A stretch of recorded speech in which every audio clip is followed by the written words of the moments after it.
ay rated SPG. Striktong patnubay at gabay ng magulang ang kailangan. Maaaring may masiselang tema, lengguwahe, karahasan, sexual, horror o droga na hindi angkop sa mga bata.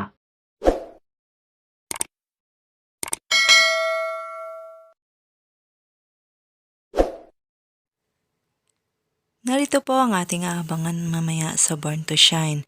So nalaman na nga ni Jenny na si Dio Hilary ang tunay niyang ama.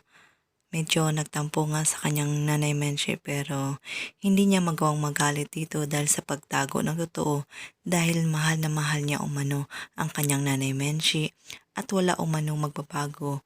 Pamilya pa rin sila at hindi magbabago ang kanyang pagmamahal sa kanyang papsi Perry.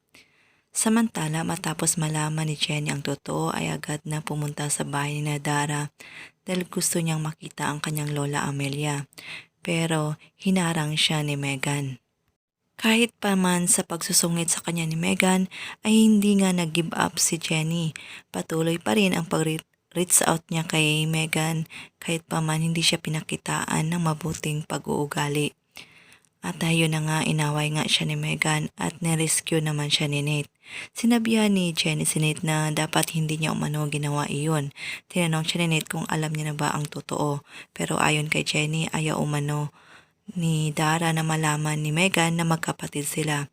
Pero si Jenny, gumagawa talaga ng paraan para magkalapit sila ni Megan at yun na nga, nagkasulubong nga sila at bigla niya nga niyakap si Megan. Lalambot naman kaya ang puso ni Megan sa kanyang kapatid na si Jenny. Lahat ng yan ay ating aabangan. Maraming salamat po sa inyong walang sawang panonood. God bless.